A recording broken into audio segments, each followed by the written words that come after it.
ఇది జీవించే హక్కుని కాలరాస్తుంది. అంటే భారత రాజ్యాంగంలో మనం జీవించే హక్కు ఉన్నది.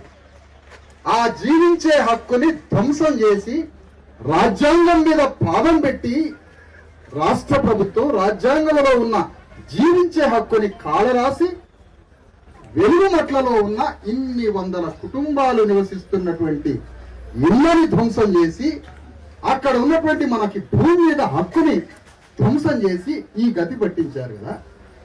ఎవరు అసలు దీనికి కారకుడు? ఈ సమస్య ఎట్లా పరిష్కారం కావాలి? ఎవరి వల్ల మన బతుకులు ఇట్లా అయిపోయినాయి?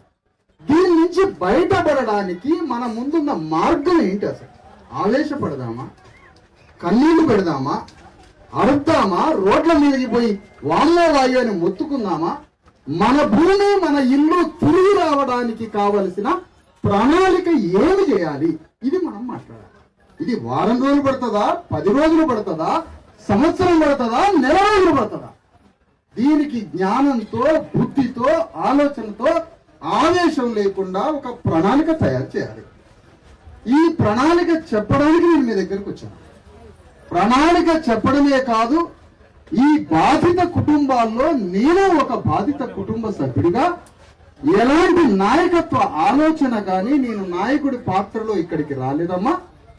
ఈ గడ్డవాడిగా, ఖమ్మం జిల్లా బిడ్డగా, మీ కుటుంబ సభ్యుడిగా మన ఇల్లు మనకి, మన భూములు మనకు వచ్చేంత వరకు నా ప్రాణాలు వదిలేని మీ తరఫున యుద్ధం చేయడానికి అడిగాను. ఎందుకు?